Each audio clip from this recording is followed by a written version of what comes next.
We'll wait another minute to begin, but it's always nice just to sense the sound of the community getting settled, especially those of you in the room. You can hear the door opening and the folks shuffling in.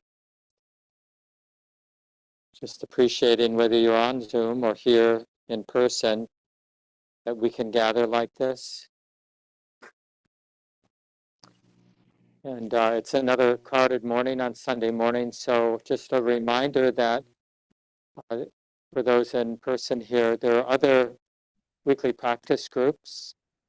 Every Sunday night, usually Shelley Graff is teaching, 7 to 8:30. Every Wednesday evening, it's both online and in person. That's 7:30 to 9.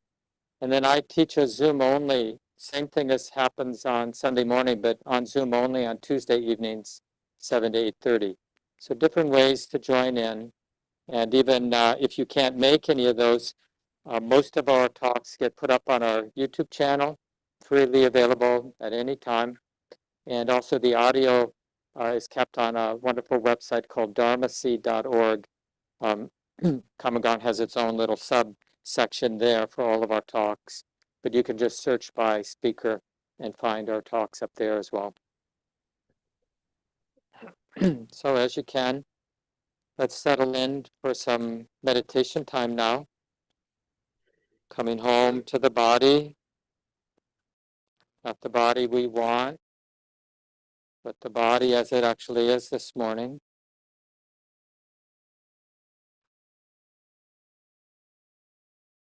Sitting in the way that's available to us now, that's perhaps good enough so we can trust that we can feel what we're feeling.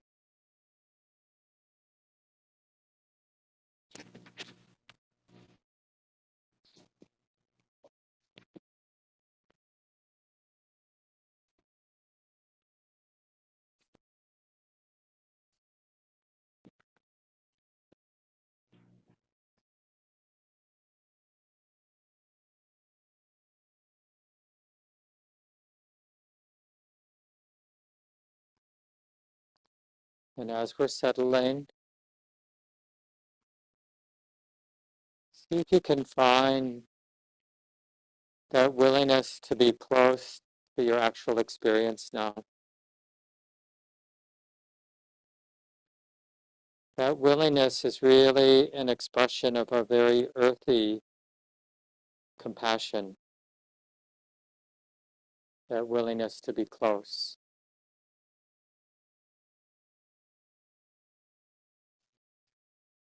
And you can maybe support connecting with it by just repeating that phrase a couple times. Willing to be close. Willing to feel what's here to feel now.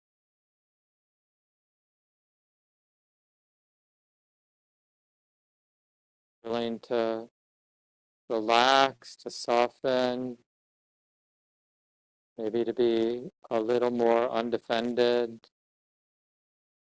vulnerable even. Right here in the middle of all that's moving in us, around us.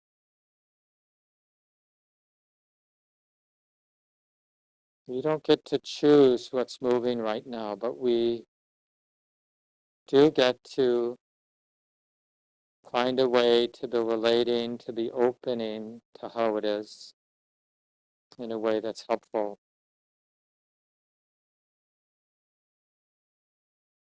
So how we're relating to what's moving now, even in this simple way of being with our body, sensations. How we're relating to the body, it really matters.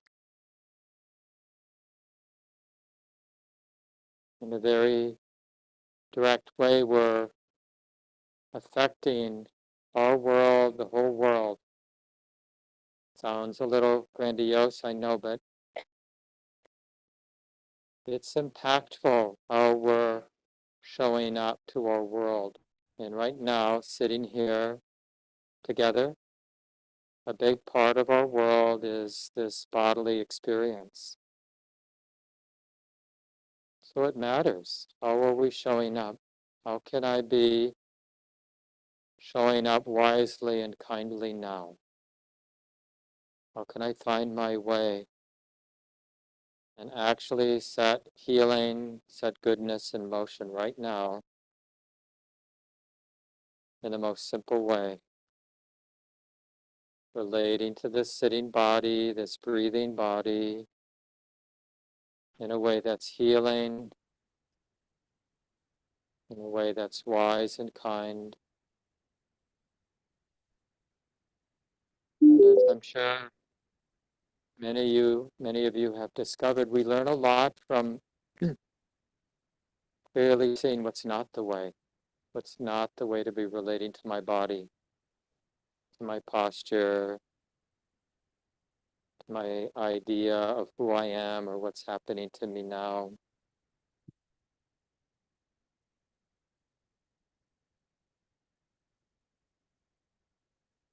The past is the past, so now we have this new, in every moment, this new opportunity to be relating to this body, this sensitive heart, the heart that feels what it feels, to be relating in a way that actually sets something good in motion, like a deeper healing,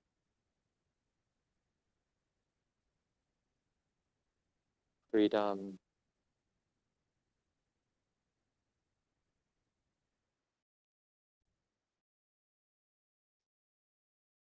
This is no small thing, just recognizing our willingness to be close over and over.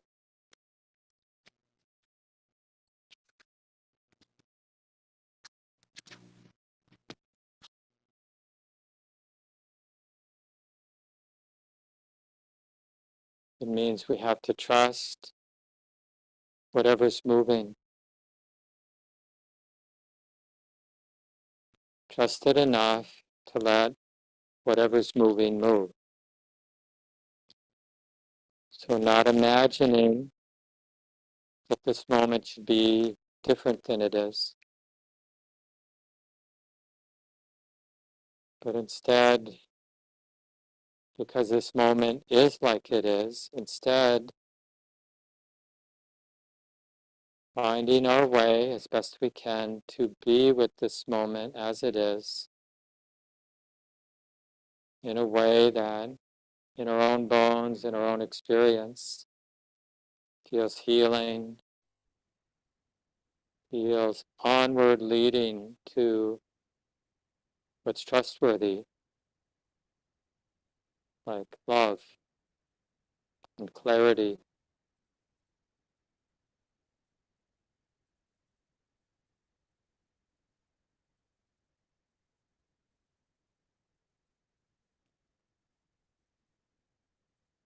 And if you can sense how this willingness to be close has a very real, generous quality to it, kind of opening, giving of our this wise, kind presence.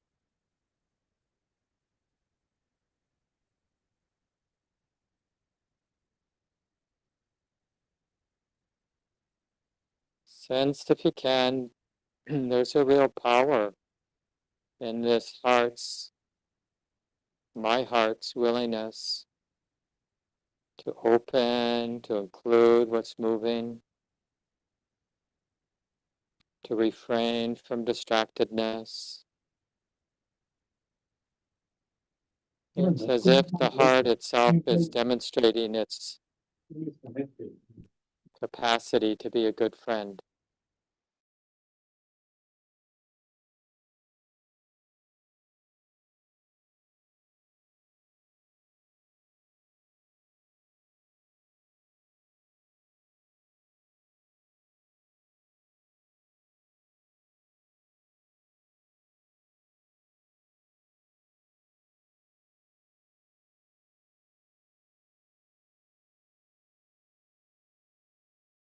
I care enough to be close right now to all that's moving. I care enough to wish well, to be generous in this presence.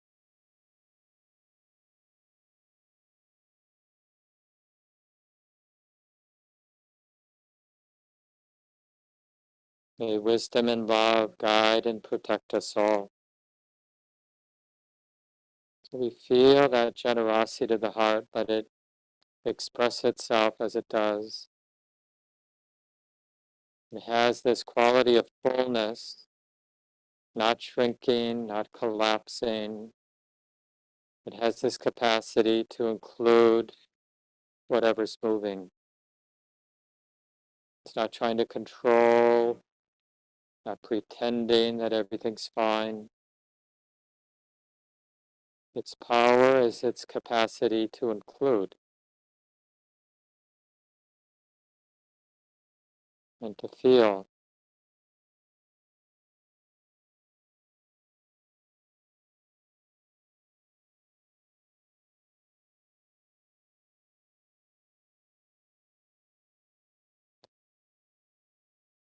This is spiritual love, metta, karuna, this basic goodness and tenderness of our heart.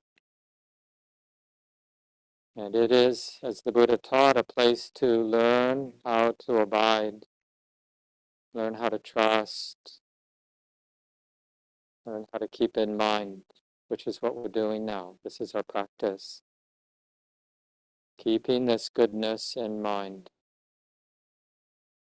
May the deepest wisdom and love guide and protect us all.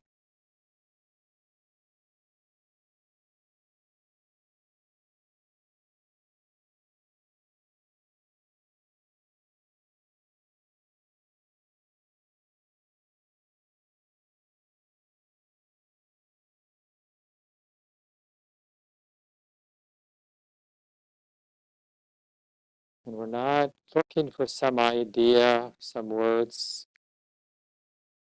It's really the felt sense of the heart opening without fear, without aversion, without needing to control our experience.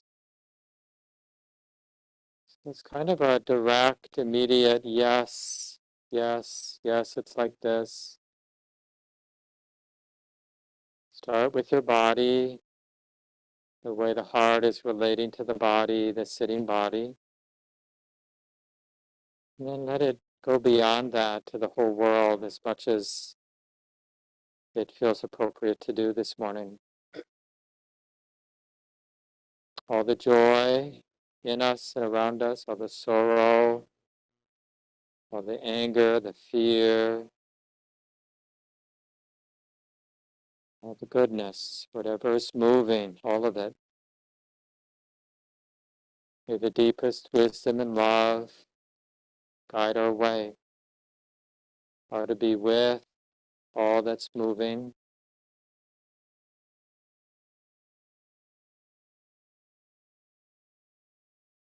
Rediscovering this heart, our heart's capacity to be right in the middle.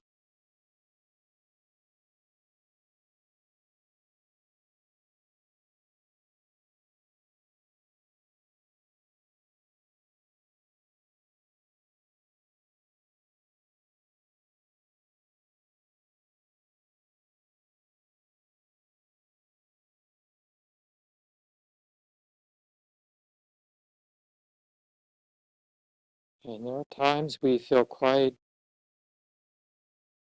surprised, maybe, how much the heart can feel.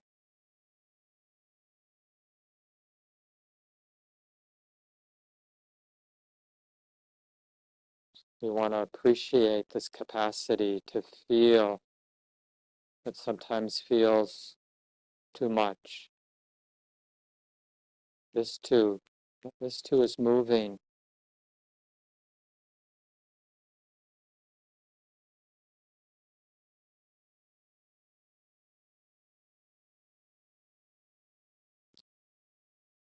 May the deepest love and wisdom guide and protect us all.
So whatever we're feeling right here in the middle, including feelings of numbness,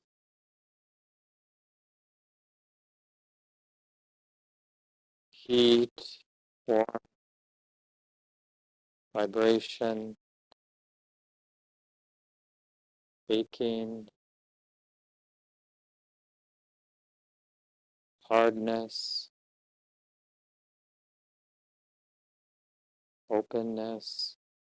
So whatever we're feeling right here in the middle,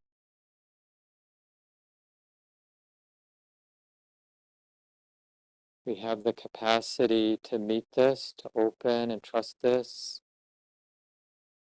not have to fix this.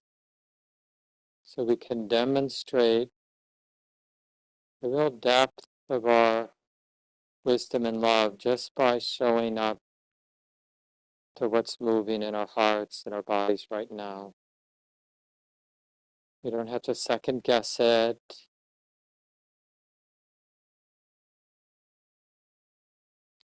This is how we learn how to show up for the world.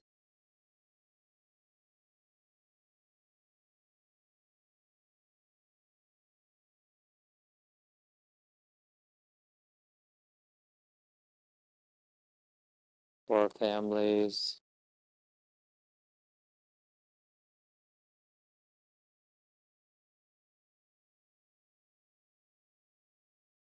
So we'll continue now in silence for another 15 minutes or so. Just use those phrases or your own to keep returning, just this willingness to be close, this deepening of trust in our wisdom and love, our capacity to meet what's moving now as best we can.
or we're rediscovering over and over this willingness to be close. It's not enough to do it in one moment. Where is that willingness now for me to be close? To feel what's moving, all that's moving.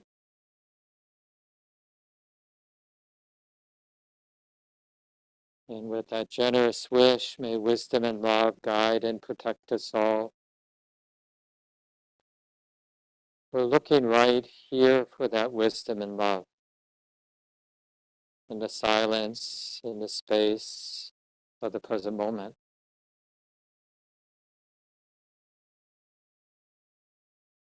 Our own capacity now to be open, to feel what we're feeling. That's that wisdom and love.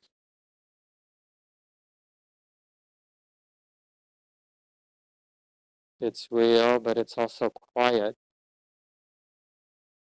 It really is this capacity to be present, to be stable, this capacity to feel what's moving without judgment, without having to pretend or deceive ourselves.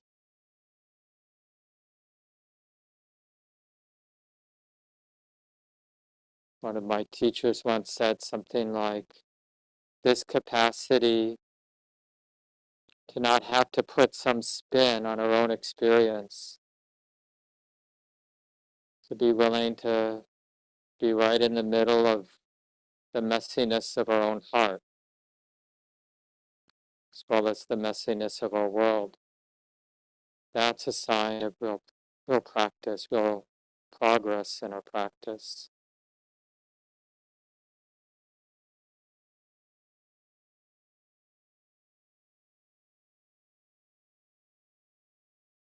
In other words,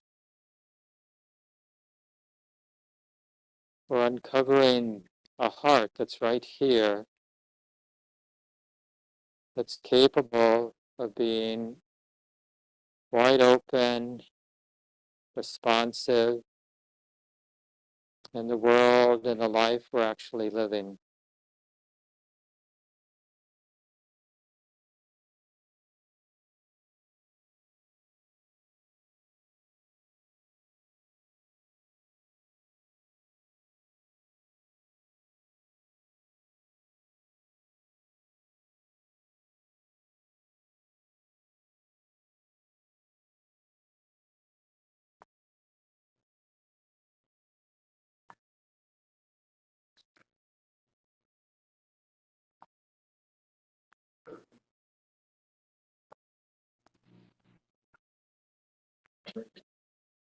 Take a moment, stretch a little if you need to. Thank you for showing up, everyone, all of those on Zoom and folks in the room. And at 11:45, the children are going to come in and sing us a song, so I'll just give you a heads up about that. And while we're settling, I'll just maybe do a few announcements now that there's a day-long retreat this coming Saturday, half-day retreat the following Saturday on February 7th. On a small table in the lobby, there's an email list, Love in Action, for people who want to know about how to start showing up or show up in our community and what it's going through with the presence of ICE in our cities and just how to support our wider community. It's just a group of common ground community members sharing information. If you want to be on that, put your email address on, I think it's on a clipboard on the table in the lobby, and you'll hear from other people in the community how they're finding their way.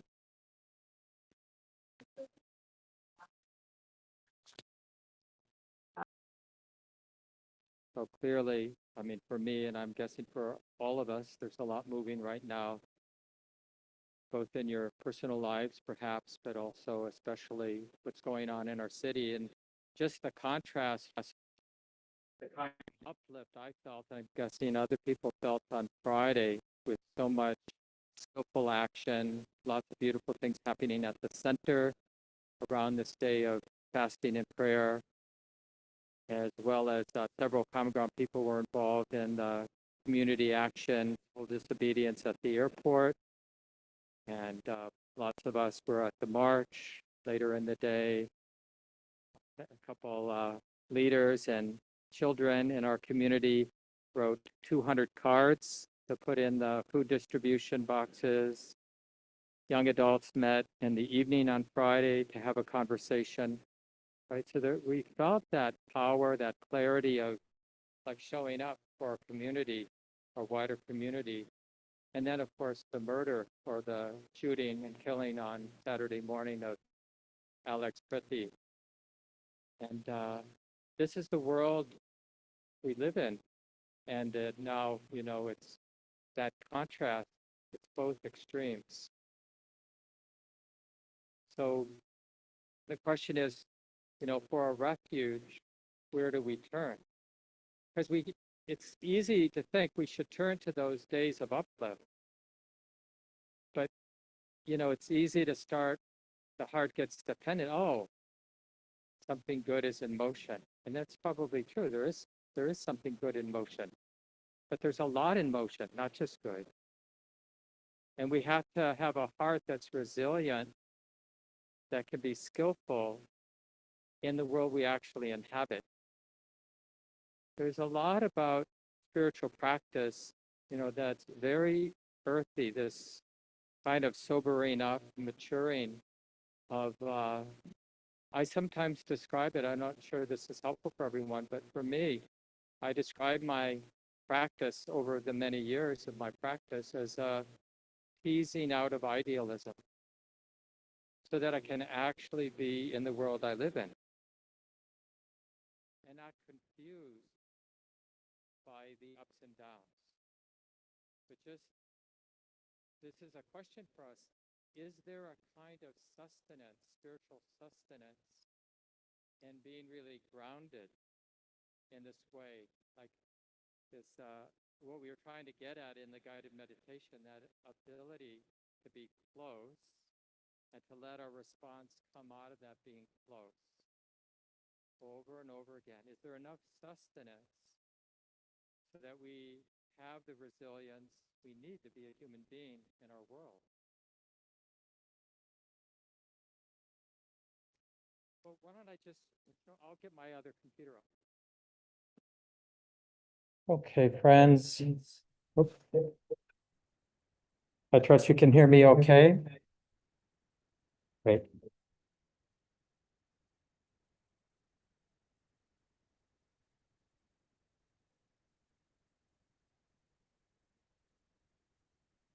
So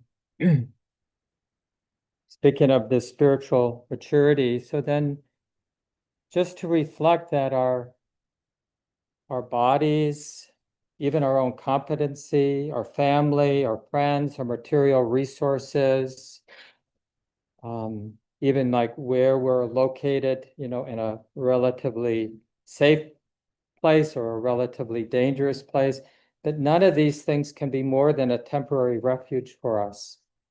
That's really sobering because we put so much energy to have health, to have some financial stability, to have wholesome relationships with our family and friends, and to realize, and it's not like we should give up on those things, but isn't it true, like when we reflect that the safety we get is fragile and all those things.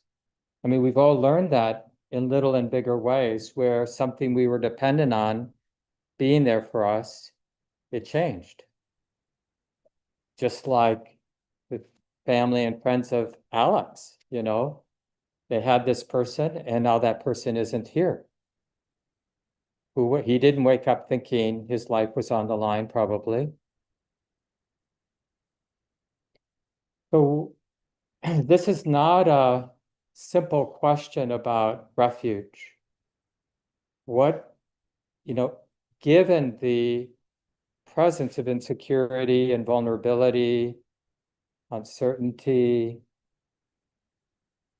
of everything. What is our refuge?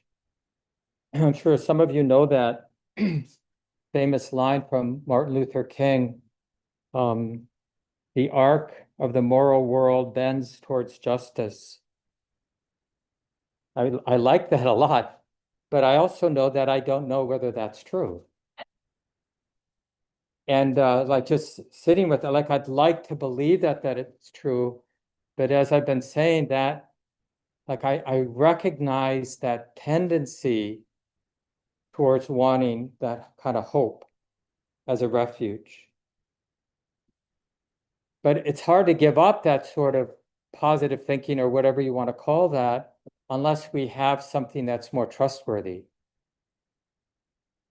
And maybe you picked up that sense in our guided meditation today, but just that ability to be present and just sensing there's something deeply right, deeply trustworthy about uncovering that stability to be right in the middle. It's real power. But that real power doesn't necessarily change immediately, at least, what's going on around us. Because what's going on around us, whatever those forces are that are making things the way they are, and I don't just mean in terms of our Twin Cities community and the presence of ice, I mean in all ways, what's moving in your family, what's moving on your job site, what's moving on the planet. Those forces that are making things the way they are, those forces also have their momentum, right? And so it's this dance of forces. And we have to learn how to be right in the middle of that. And so our refuge, because otherwise our refuge is some idea of like, I'm going to fix this, or we together will fix this. But that, that phrase from Martin Luther King, bends towards justice, but the bending never ends. So even if we get somewhere good, where there's justice or there's harmony or people are taking care of each other, things will keep unfolding. It's not over. It's never over, right? It's just the forces, and a lot of the forces we can sense, we can see to some degree, but a lot of the forces are not being seen, not being felt. That's true within my own mind, let alone in our wider world. We can't really comprehend all that. In Buddhism, sometimes we call it causes and conditions. We know it's lawful in the sense of how things unfold, like it's a natural, lawful unfolding of these innumerable forces. But I can't, and I don't know anybody who can read it all, right? Anybody know how things are going to unfold in our city, with your body, in our wider world? We don't know.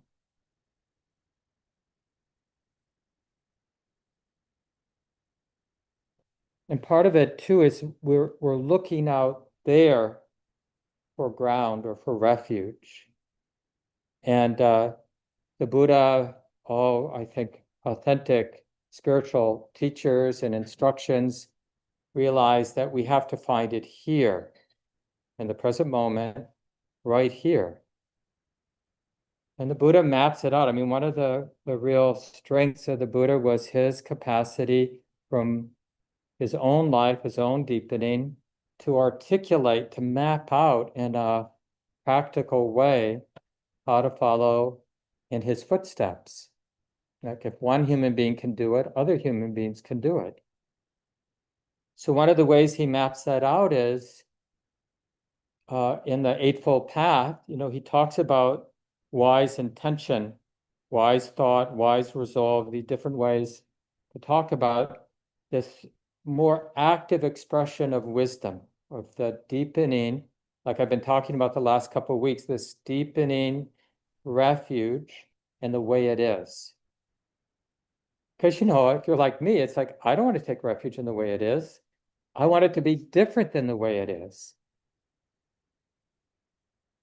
But there's no way to find like a skillful way of participation, of setting good in motion, without really taking refuge in the way it is. So he talks about three intentions, like when the heart is deeply connected with the way it is, these three intentions, these three motives will be what's operating. So even though we are not fully connected with the way it is, we can be on the lookout for these three intentions, and maybe even more importantly, be on the lookout for the opposites. Because a lot of this earthy wisdom begins with our own clarity, each of our clarity about what's not the way.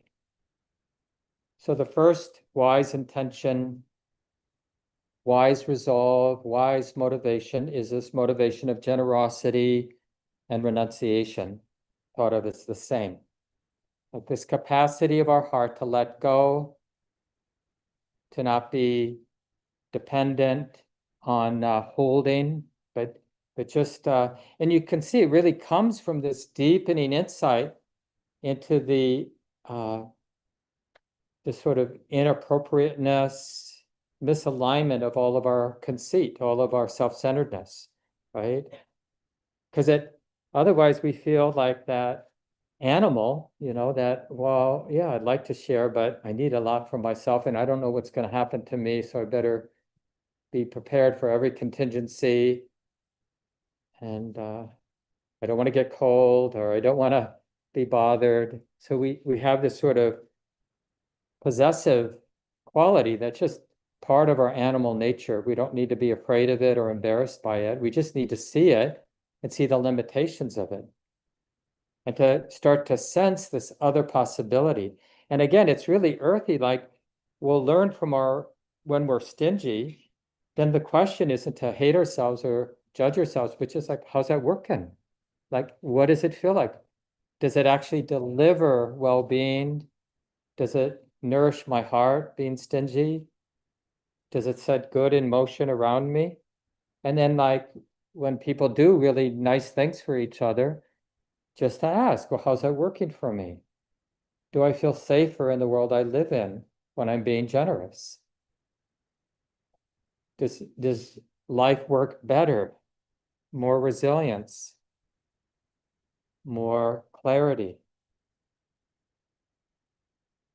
So these are so pragmatic. I just trust the way the Buddha articulated the spiritual path, because I find it really lines up. If I actually check it out, I find that it lines up with my experience. Generosity, the capacity to let go, capacity to give, to serve, to kind of widen our circle of who belongs, works. It actually delivers what my heart really wants, including things like safety and well-being, uplift, joy. And when I'm stingy, which I am, just for me, just in terms of my personality conditioning, the way my personality was conditioned, I have a strong tendency to be stingy. I was the middle kid of 7 kids, and my parents, they kind of came of age during the Dust Bowl days on farms in the Midwest. And so there's just this sort of tightness about like, you got to be careful, you don't know if you're going to have enough. So I inherited all that. That's just part of my personality and conditioning. And, it works in some level, like having enough food in the fridge and those sort of things. But it's a really tight way to be a human being, as if the only thing that matters is surviving possible challenges that might come my way. Like that counts for a life that is actually satisfying and provides well-being, because it doesn't. I mean, we have so many examples of this. One advantage of our celebrity culture is we see people who have a lot who are miserable. It's like, oh yeah, so that doesn't deliver what we sometimes think it will deliver. And then the second intention, wise intention, is kindness. And again, this is just, we can do this together, this reflection.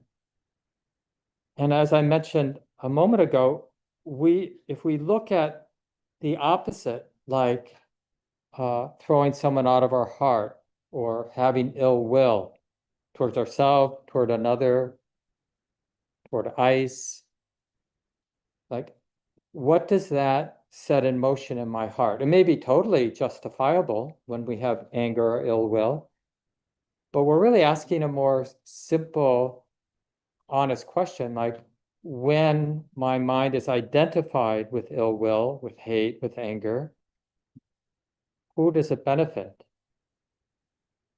And like I said, we have a lot of good reasons because all of these opposites, the opposite of generosity, the opposite of kindness, the third is non-harming. So the opposite, like a willingness to be violent, a willingness to cause harm.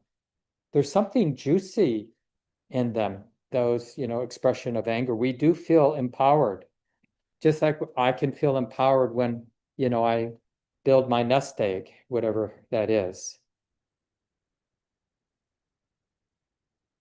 Or act out aggressively. We can feel empowered by that. The Buddha calls it, in terms of anger, he calls it murderously sweet, the juiciness, because there's a way that it amplifies that sense of self-centeredness when we're acting out in what we can consider unskillful ways. We do have a temporary feeling of power. So that discernment, that kind of tracking, this is mindful awareness isn't just focusing in a deep and subtle way, but it also has this connotation of being really wide. So really able to read, comprehend all that's moving, connecting the dots, understanding cause and effect, right? So it has both the sensitivity, the refinement, the subtlety, but also the breadth of what's moving, what's happening, how it's unfolding, the lawfulness of it. So when we look at ill will, we want to build the confidence from our own experience and, of course, from observing others. Ill will is not the way. Kindness is the way. Stinginess is not the way. Generosity, the capacity to let go is the way. Like I've trained myself, I'm still training myself, but even things like paying taxes, it's like, why not, given that I'm going to pay my taxes, why not energetically give that money away, right? As opposed to being stingy, like, why are they taking so much? And it really changes that whole process of paying taxes. Yeah, I think about the good that some of that money gets put towards. Of course, not all of it, but some of it is really, and I'm really behind it. And right now, I don't have a better system than the system we have in this country in terms of how we make these kind of decisions. And I'm grateful that there are systems. So we have this very earthy, grounded wisdom that we're distilling in our lives. Stinginess is not the way. Maybe generosity is the way. Hatred, ill will is not the way. Maybe kindness and tenderness is the way. And then the last, harming versus non-harming. And this is this deep value, like in the same way I understand, I personally want to avoid harm. I don't want to cause pain of body or emotional pain, psychological, spiritual pain. I don't want that. And the same way that I don't want it, we can look around the room, we can see the folks who are online. Every single person here, they don't want that pain too. All those people around us out there, including the people we have a big problem with, they don't want that kind of pain either. Oh, okay. So why, knowing that, why would I act in ways that cause harm? I mean, I might, sometimes there's no way to avoid causing pain. And sometimes causing pain can be the beginning of real healing for people. But I'm not going to intentionally cause harm for the sake of causing harm. I'm not going to do that. I mean, that's my aspiration. And we can just see, like, when I do justify it, well, they deserve it, right? Like, how does that work for me? And how does that work for all those around me? When we can justify aggression and violence using that, what does that set in motion in our hearts and in our world? Because it doesn't do any good to believe these things. You know, that's just another oppressive thing we place on our hearts, on our lives. It really is from the ground up. We have to develop, cultivate the stability of presence. That's why I've been talking these last 3 weeks on taking refuge in the truth of the way it is. This is really our wisdom awareness practice. We're cultivating a heart that, you know, like anything, it can be cultivated. This interest in being open and present and vulnerable to what's moving. And then without doing that, we won't realize, oh my goodness, this heart has the capacity to be open and vulnerable and feeling what's moving. Because it's very easy from an intellectual point of view to think, I don't have the capacity to be open and vulnerable to what's moving. But that doesn't mean we've actually checked. Well, maybe I do. Maybe this heart actually has the ability to feel and see and sense all that's moving now. And then when we do that, then we can do this discernment of seeing, oh yeah, ill will isn't the way. Well, that's good to know. Kindness is the way. Well, that's good to see. Stinginess isn't the way. So glad to see that again. So whether in a given moment, stinginess has been triggered in me, that's okay, because I can learn from that. Instead of hating myself for the fact that stinginess has been triggered or ill will has been triggered, I just observe. Wisdom and awareness simply observes, okay? What is that setting in motion? This is how we do our practices, and this is how we develop this refuge that I'm calling, you know, seeing things as they are, being with things just as they are. Because this is why I emphasize that the wisdom awareness has this breadth to it. It's able to comprehend the conditional nature, like how did things come to be this way? So not just in terms of our family dynamics and within our own heart and mind, but also in our wider community. How did this come to be? This much fear, this much hate, this much aggression. How did this come to be? When all of our collective minds are the way they've been, then we get a world like this. And we want to understand that, because if we really want some creative, effective ways, not just in terms of our bigger national problems, but even within our families, within our own sort of psychic universe here, we have to do this discernment of cause and effect. How did this come to be? And then we have this map that I'm describing today about the 3 wise intentions, which obviously relate to the 3 unwise intentions. You know, stinginess isn't the way, generosity is. Ill will isn't the way, kindness is. Harming isn't the way, non-harming is. And just to see, like, if I start aligning with the truth of my own experience, and let's say it lines up with what the Buddha says was true in his experience, right? And we start living in accordance with what our experience is telling us, is that a powerful intervention in all the other circles of our lives, including the wider national scene, the scene on this planet, in our local community, in our families? Does it actually work? That's what I'm interested in.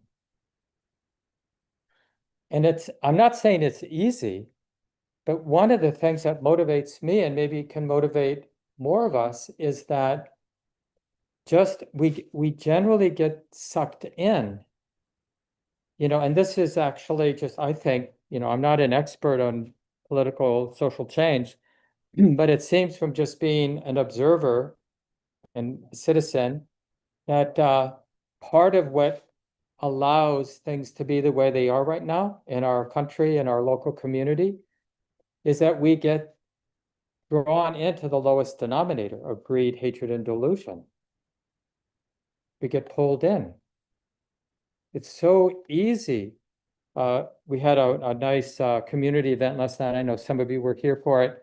And Stacy McClendon mentioned this quote that our friend and one of our teachers, although he lives in LA now, so we don't see Femi Akinanabe very often, but he was he's a doctor in LA, but he also is a highly trained martial artist and loves this little teaching from, who's that famous person? I'm forgetting. Bruce Lee, thank you.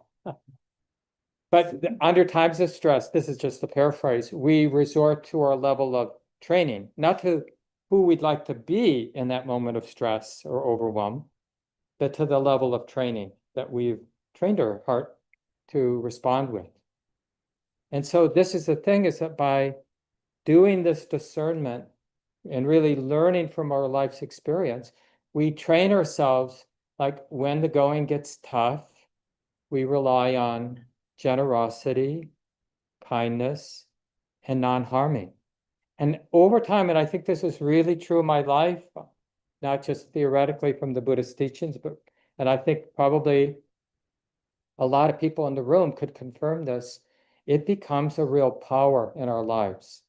That confidence in what is wholesome, you could say, because there is no situation that might unfold. I mean, as I mentioned at the beginning of the talk, we don't really know how things are going to unfold. It's wild sometimes in our lives.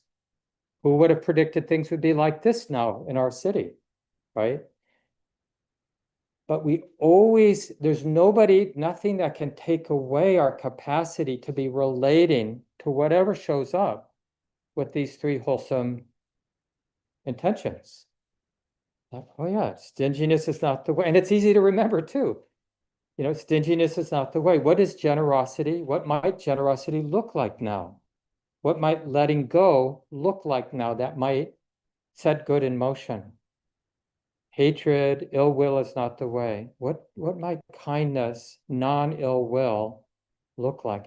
And remember, non-ill will or kindness, love, tenderness, compassion, sometimes it's just the absence of ill will. It doesn't have to look a particular way to let go of ill will. What does that look like? How might that show up in this moment, in this particular set of what's moving now for me? What does it look like? So it's not even that I have to figure out how to do it. It's more creating the avenue for that motivation to express itself.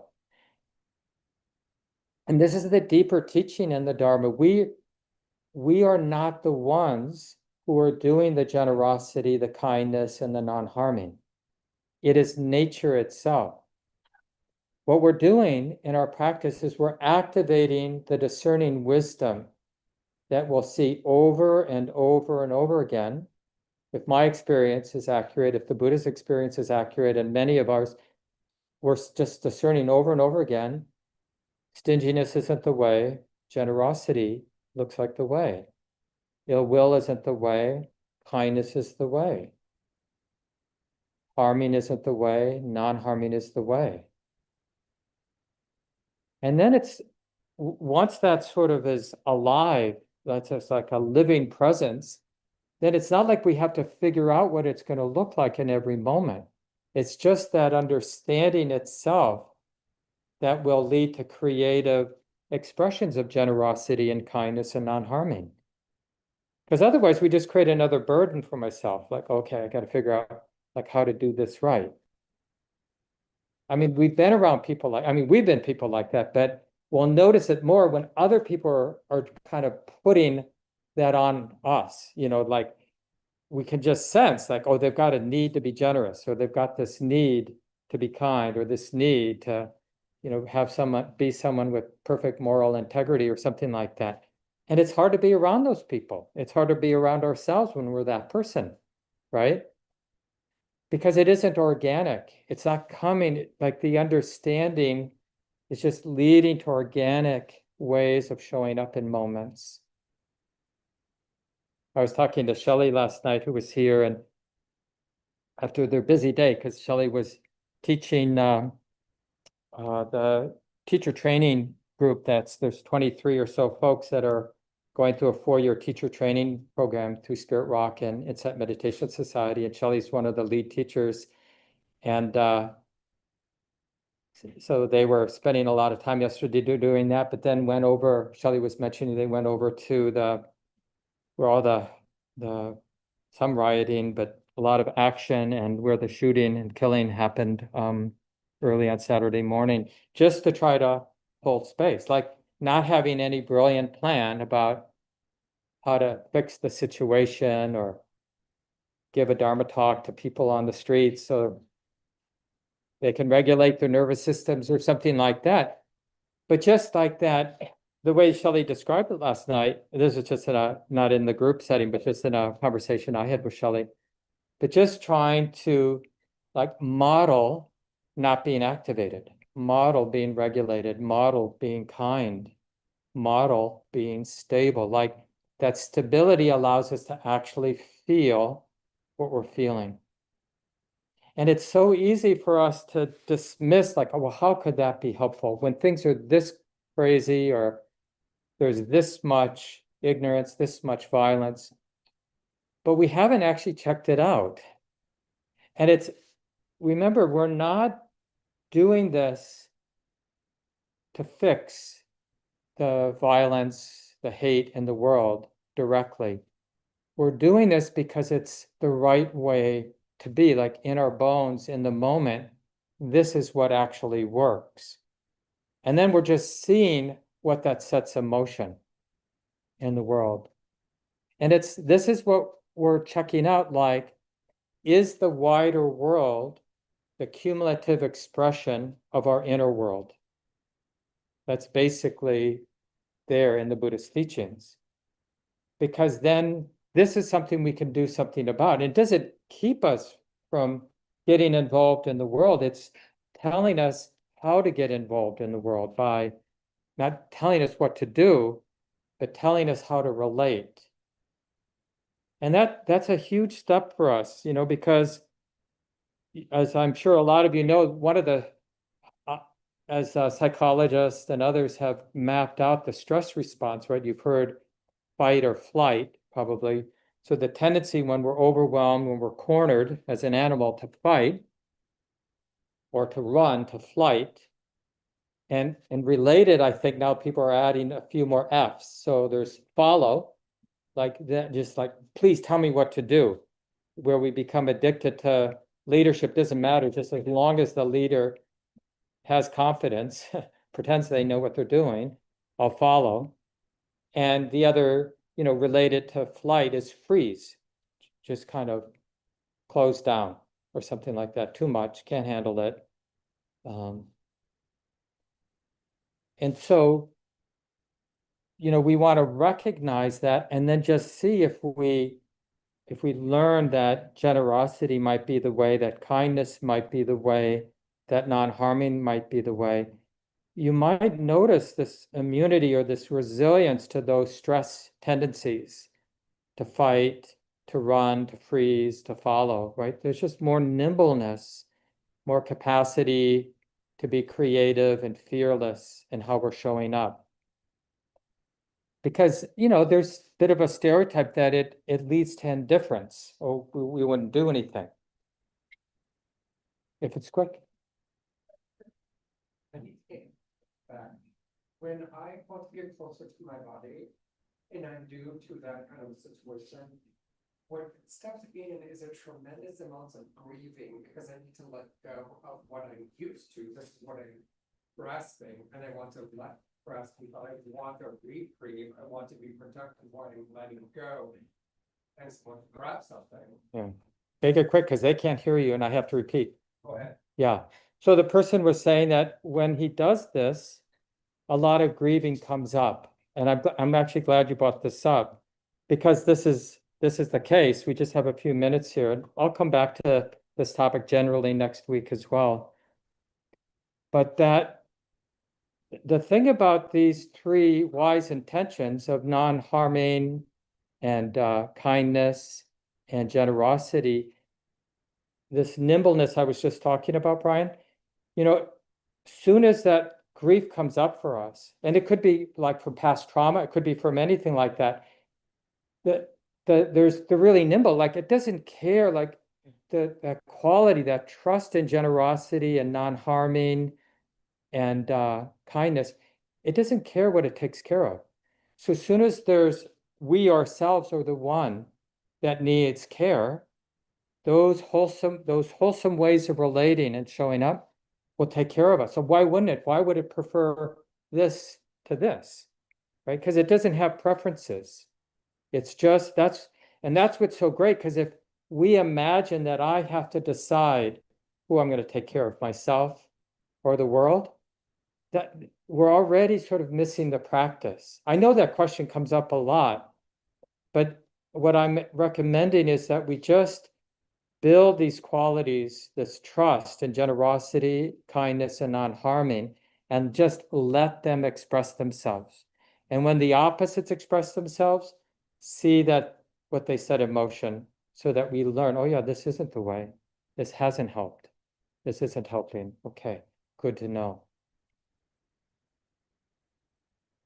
Maybe I'll just end by sharing something from the Dalai Lama. He often talks about Shantideva, this, I think, 9th century Indian Buddhist monk. And he wrote a famous text, The Way of the Bodhisattva, which is this ancient idea from the time of the Buddha on of living for the benefit of all. And, different Buddhist lineages use the idea differently, but it's really a natural motivation that arises from the depth of our practice, where, just on a superficial level, are we really going to feel safe and happy when other people are being mistreated? Probably not. And so he talks about one teaching from Shantideva, the person who wrote this treatise on the way of the Bodhisattva. And I'll just read it. He's talking to Desmond Tutu, the former Archbishop of in South Africa. If something can be done about the situation, what's the need? What need is there for dejection? And if nothing can be done about it, what's the use? What use is there for being dejected? The Archbishop, as Desmond Tutu, crackled, perhaps because it seemed almost too incredible that someone could stop worrying just because it was pointless. And the reason I like that is it really talks about trusting the nimbleness about how to be in any given moment. If there's something to do, maybe the heart will do it if it knows the way, if it knows what's trustworthy. Maybe we don't have to be the director because that's when we lose our resilience. Like, oh, I personally have the world on my shoulders. I see the children are here, so we'll let them in.